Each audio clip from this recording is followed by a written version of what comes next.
So welcome again to Learning Japanese. This is a continuation of lesson 3. We finished a good percentage of the methods of saying I, and now we're gonna move on into how to say you. In comparison to the many ways to say I, saying you is kind of shorter, but it also packs a lot of relations and feelings and scenarios in which they all revolve around in their usage. So first we have anata, and this one is informal and formal. It's probably the most common way to say you if you ever need to actually say you. Nearly 100% of the time, it's more polite to use the name of the person you're talking to followed by a san than it is to say anata. It's a bit hard to explain why, but we do have a good reference in English, because if you walk up to a stranger and say, "Hey, you," damn, that is rude. So that's how it is in Japanese too, in a sense. Anata can also be used by women,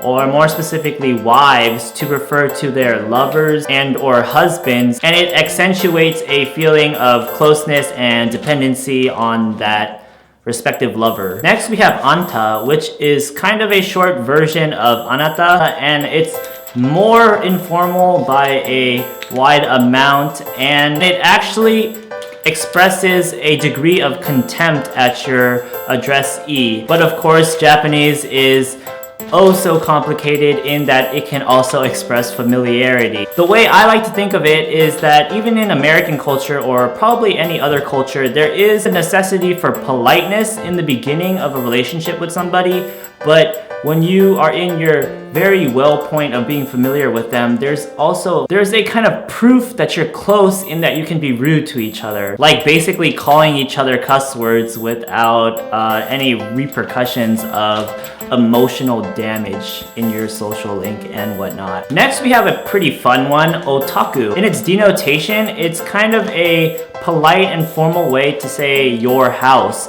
But when you're using it to refer to somebody, the relationship that it applies is that the person has this kind of slight distance to him or her. You might recognize the word more as a Japanese slang term for those people who are, say, obsessed or hobbyists of pop culture such as anime or manga or game. And that slang actually does derive from this pronoun because it's what that general demographic used to refer to each other, otaku. And I guess the connotation behind it being distance does kind of represent that kind of shut-in kind of person who distances himself away from social gatherings to immerse himself into his own affairs of video game internet culture and whatnot, you know? And now we move on to a category where things get pretty rude and confrontational almost. No, not almost, pretty much straight on confrontational. We have the word omae, which is very informal, and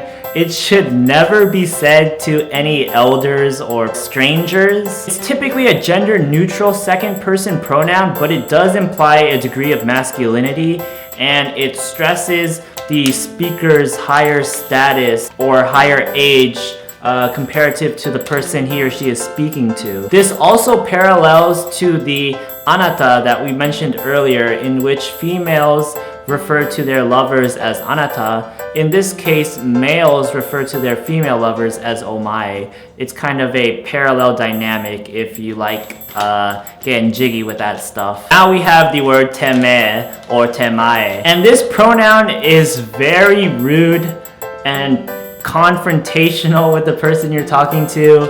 It's for the most part used by male speakers, and it just represents anger.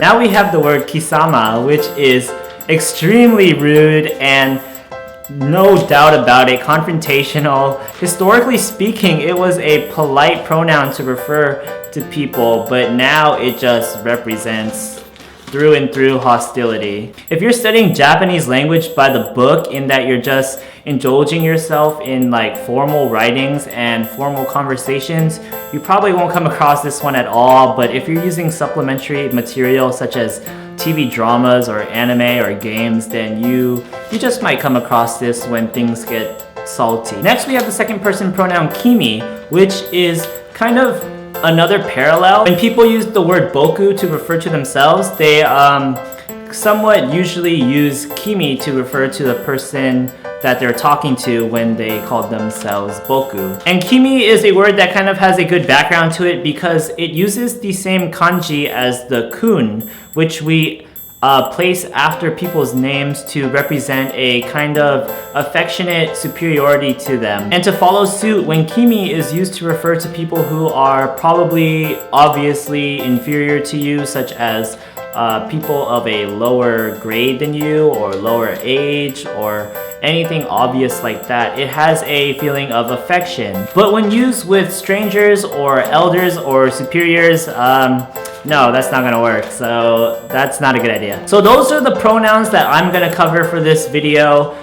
There are of course a lot more, but the group that I've covered is already pretty rare to see in everyday use. Really, the only ones that you need to know when you're studying Japanese by the book are probably watashi, boku, and anata. There might be some mentions of Kimi or ore, but that's pretty unprecedented, and if they do, that's what the video was for. And there are also, of course, the other ones to just have some fun with some of the ones that you and I hear in our pop culture media. But like I said, there's dozens more, some that I've seen in anime personally, but I did not cover just because I felt that it was kind of too much.